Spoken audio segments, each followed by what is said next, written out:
नमस्कार मित्रों, स्वागत है आप सभी का हमारे मुख्य परीक्षा उत्तर लेखन कार्यक्रम के अंतर्गत।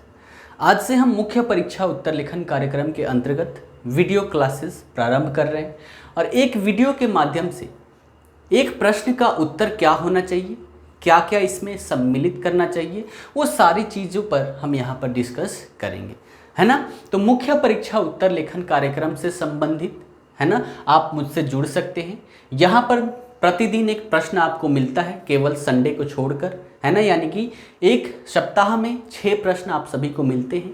6 प्रश्नों के उत्तर बहुत सारे बच्चे लिखकर मुझे सेंड भी कर रहे हैं। मैं पर्सनली उन सभी के प्रश्नों के उत्तर को चेक करता हूँ, उसमें क्या कमियाँ हैं, उसमें क्या क्या सम्मिलित करना चाहिए, या फिर प्रश्न के मांग के अनुरूप जो उसमें सम्मिलित नहीं करना चाहिए वो भी अगर आपने सम्मिलित किया है तो उसकी भी जानकारी मैं सभी को देता हूं कि आपको क्या क्या इसमें सम्मिलित करना चाहिए या नहीं करना चाहिए। तो आप चाहें तो मुझसे जुड़ सकते हैं व्हाट्सएप के माध्यम से, साथ ही टेलीग्राम ग्रुप है उसके माध्यम से। मैं जो प्रश्न का उत्तर है पर्सनली चेक करके जो भी आपका व्हाट्सएप नंबर होगा वहाँ पर भेज देता हूँ, वो ज़्यादा सही होता है ना। तो आप चाहें तो मुझसे जुड़ सकते हैं 78 इस नंबर से 7800625452 इस नंबर के माध्यम से व्हाट्सएप से मुझसे जुड़ सकते हैं। साथ ही यहाँ पर व्हाट्सएप ग्रुप भी है, टेलीग्राम ग्रुप है, आप उससे भी जुड़ सकते हैं, है ना। तो यहाँ पर आप चाहे तो प्रश्न को अपना लिख के भेज सकते हैं, पर्सनली मैं चेक करके आप सभी को भेज दूंगा। तो यहाँ पर एक प्रश्न का हम विश्लेषण करने जा रहे हैं। जैसे प्रश्न है, अंग्रेजों ने बेखबरी के दौर में भारत को जीत लिया, है ना। ये प्रश्न 2-3 बार आ भी चुके हैं। प्रश्न है, अंग्रेजों ने बेखबरी के दौर में भारत को जीत लिया, आलोचनात्मक विश्लेषण करें। यानी कि देख रहे हैं इन्वर्टेड कमा में एक आपको स्टेटमेंट दी गई है, और स्टेटमेंट क्या है, अंग्रेजों ने बेखबरी के दौर में भारत को जीत लिया। उसके बाद एक टेल वर्ड आपको दिख रहा होगा, टेल वर्ड के आधार पर ही हमें उत्तर लिखना होता है। टेल वर्ड देखे तो मैंने उससे संबंधित वीडियो भी जारी किया है, वहां पर देखे तो टेल वर्ड जो है वो मुख्यतः 3 प्रकार के होते हैं, है ना। पहले प्रकार में यानी कि जो प्रश्न पूछा गया है उसी को हमें बता देना है, पहला प्रकार है। दूसरा प्रकार है, जो भी प्रश्न पूछा गया है अगर दूसरे प्रकार की टेल वर्ड लगाई गई है तो उसमें नकारात्मक और सकारात्मक दोनों ही पक्षों को लिखना है। और तीसरा जो है उसके आधार पर, प्रश्न के प्रकृति के आधार पर आपको या तो उसके पहले कैटेगरी में लिखना है या फिर दूसरे कैटेगरी में लिखना है। ये सारी चीजें मैं वहां पर बता चुका हूं। तो यहां पर देखिए, आलोचनात्मक विश्लेषण करें, यानी कि यहां पर ये दूसरे कैटेगरी का प्रश्न है, यानी कि यहां पर हमें 2 पक्ष लिखने होंगे, है ना, पहला पक्ष और दूसरा पक्ष। पहला पक्ष क्या होगा, सबसे पहले तो हम ये बताएंगे जो प्रश्न में जो दिया गया है स्टेटमेंट उसको प्रूव करेंगे, है ना। यानी कि अंग्रेजों ने बेखबरी के दौर में भारत को जीत लिया, पहले पक्ष में हम इसे बताएंगे, है ना। सबसे पहले यहां पर देखिए तो 2 पक्ष में, पक्ष 1 और पक्ष 2, है ना।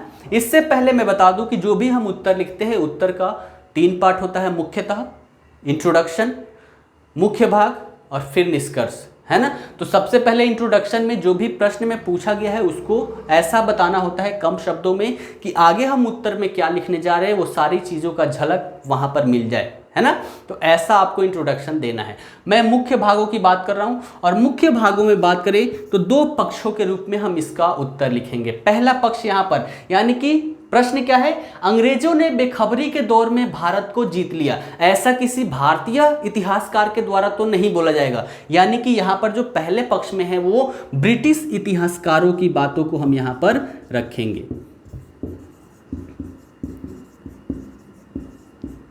है ना।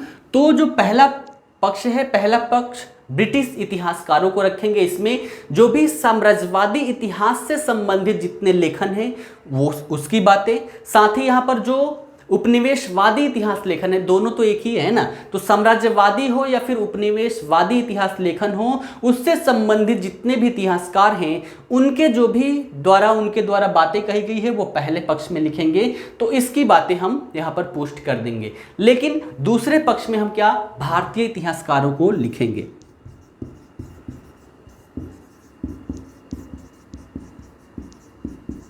दूसरे प्रश्न के अंतर्गत भारतीय इतिहासकार के द्वारा क्या क्या बातें कही गई है और कैसे इस चीज को गलत साबित किया गया है, उन सभी को यहां पर बता देंगे तो हमारा मुख्य भाग क्या हो जाएगा, कंप्लीट हो जाएगा। तो बारी बारी से हम दोनों पक्षों को समझने का प्रयास करते हैं। ठीक है, तो सबसे पहले पक्ष की बात करें तो पहले पक्ष में जो भी यहाँ पर ब्रिटिश इतिहासकार हैं, है ना, उपनिवेशवाद से संबंधित जो भी इतिहास लेखन है उसकी चर्चा यहाँ पर करेंगे। तो इससे संबंधित देखें तो कुछ इतिहासकार हैं जैसे जॉन आर सेले, है ना, जॉन आर सेले, इनकी पुस्तक है explanation of England, explanation of, है ना, इनकी पुस्तक है एक्सप्लेनेशन ऑफ इंग्लैंड। इसमें सर्वप्रथम इनके द्वारा यह विचार प्रस्तुत किया गया कि भारत में ब्रिटिश शासन की जो स्थापना थी, है ना, वह क्या थी, एक आकस्मिक घटना थी, महज संयोग था, इसके पीछे कोई उनका इरादा नहीं था। सर्वप्रथम किसके द्वारा, जॉन रे सेली के द्वारा अपने पुस्तक एक्सप्लेनेशन ऑफ इंग्लैंड में ऐसा विचार दिया गया। यानी कि इन्होंने क्या बोला कि जो भी अंग्रेज यहाँ पर आकर शासन स्थापित किए, उनका ऐसा यहाँ पर कोई भी विचार नहीं था, ऐसा इरादा ही नहीं था कि वो यहाँ पर क्या करे, शासन स्थापित करे। यह महज एक आकस्मिक घटना थी, महज एक संयोग था, और इसी संयोग के माध्यम से क्या हुआ, यहाँ पर उनकी शासन स्थापित हो गई, ऐसा इनका कहना है।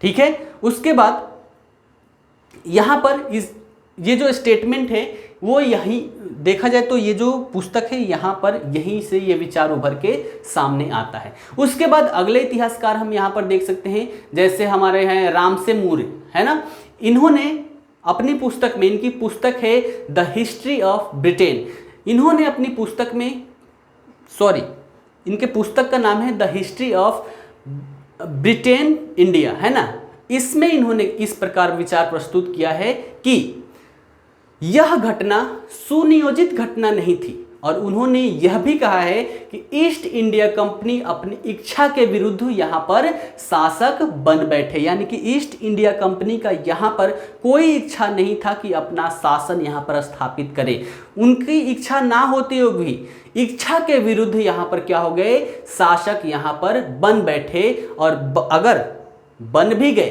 तो भारतीयों को यहाँ पर अपार सेवाएं प्रदान की।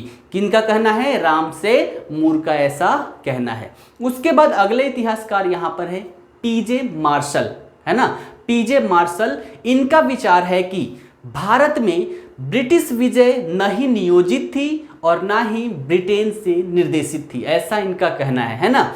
यह भारत में काम कर रहे जितने भी कंपनी के अधिकारी थे उनकी पहल थी, जिसे वो उप साम्राज्यवाद की भूमिका देते हैं, उप साम्राज्यवाद की संज्ञा देते हैं। तो पीजे मार्शल का विचार क्या है कि भारत में ब्रिटिश विजय कोई नियोजित नहीं थी पहले से, है ना, और साथ ही ब्रिटेन से भी कोई निर्देशित नहीं थी। भारत में जितने भी कंपनी के अधिकारी थे ये अधिकारियों का पहल था, और इससे इनके द्वारा उप साम्राज्यवाद की संज्ञा दी गई। इतनी बातें क्लियर है। एक और इतिहासकार यहां पर देख सकते हैं एच डेडवेल, है ना, ये जो इतिहासकार है इनके द्वारा मतलब ऐसी बातें की गई है कि जो भी मतलब ऊपर हमने जितना भी देखा कि सुनियोजित नहीं थी, है ना, बेखबरी के दौर में ही क्या हुआ, यहाँ पर शासन स्थापित हो गया, ऐसी बातों का समर्थन भी ये कहते हैं, है ना। उसके बाद अगला इतिहासकार यहाँ पर देख सकते हैं सीए बेली, और इनका जो विचार है कि 18वीं सदी का यह काल महान अराजकता का काल था, और ईस्ट इंडिया कंपनी को अपने हितों को सुरक्षित रखने के लिए ऐसा यहाँ पर करना पड़ा। यानी कि सीए बेली जो है वो उन्होंने क्या बोला कि 18वीं सदी का काल क्या था, अराजकता का काल था, यहाँ पर बहुत ही अराजक संबंधी तत्व यहाँ पर दिखाई पड़ रहे थे। इन सभी अराजक तत्वों से अपने हितों की सुरक्षा करने हेतु ईस्ट इंडिया कंपनी को ऐसा करना पड़ा। यह सीए बेली का विचार है ना।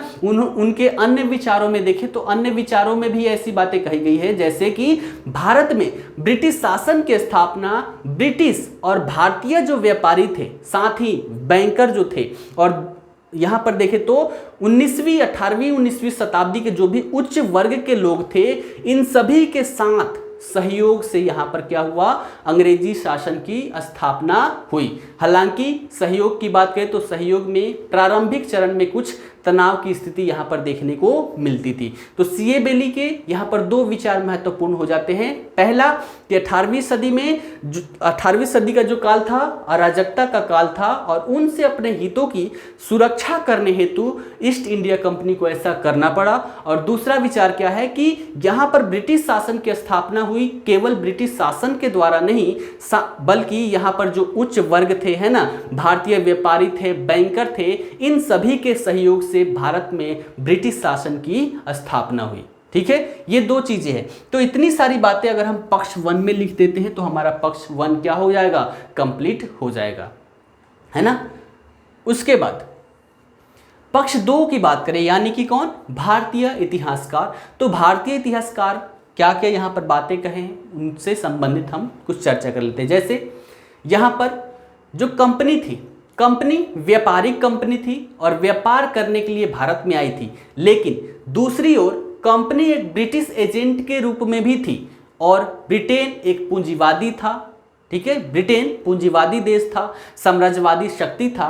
तो इसके आधार पर हम नहीं कह सकते कि ये पहले से सुनियोजित नहीं थी। और भी बातें इसमें सम्मिलित कर सकते हैं, जैसे ब्रिटिश राज्य और कंपनी एक दूसरे से क्या थे, जुड़े हुए थे, और उनका पारस्परिक लाभप्रद संबंध था। तो ये भी एक कारण के रूप में हम यहाँ पर सम्मिलित कर सकते हैं। उसके बाद और भी क्या कर सकते हैं, जैसे कंपनी जो है, कंपनी का अस्तित्व, अधिकार और शक्ति जो थी वो सभी ब्रिटिश राज्य पर आधारित थी, है ना। ब्रिटिश राज्य इसे सैन्य और वित्तीय सहायता प्रदान कर रहा था। और भी इसमें जोड़ सकते हैं, जैसे दूसरी ओर कंपनी यहाँ पर देखें तो कंपनी यहाँ पर देखें तो कंपनी ब्रिटिश साम्राज्यवादी हितों को पूरा करने में एक एजेंट के रूप में कार्य करती थी। यानी कि ब्रिटिश जो साम्राज्यवाद था, है ना, विदेशों में भी देखे, भारत के अलावा अन्य बहुत सारे क्षेत्र थे, सभी क्षेत्रों पर क्या था, साम्राज्यवाद इनका फैला हुआ था। यानी कि उपनिवेश ये अपना अन्य क्षेत्रों पर भी बनाए थे। तो इन सभी आधार पर हम नहीं बोल सकते कि बेखबरी के दौर में इन्होंने क्या किया, भारत को जीत लिया। ठीक है, तो यहाँ पर ये सारी चीजें हम सम्मिलित कर सकते हैं। कंपनी की बात करें तो कंपनी का जो व्यापार था बहुत अधिक यहाँ पर लाभप्रद स्थिति में नहीं था। भारत और चीन जो थे पूर्व के दो मुख्य क्षेत्र थे। कंपनी वस्तुतः यहाँ की वस्तुओं की खरीदारी करती थी और बाहर ले जाती थी, और बदले में इन्हें क्या करना पड़ता था, जो बुलियन था, बुलियन है ना, बुलियन उसके बदले में लाना पड़ता था व्यापक स्तर पर, बड़े स्तर पर। तो ब्रिटेन से बड़े स्तर पर बुलियन लाते थे यहाँ से वस्तुओं की खरीद हेतु। इसके अलावा कंपनी के अनेक यूरोपीय प्रतियोगी भी यहाँ पर थे।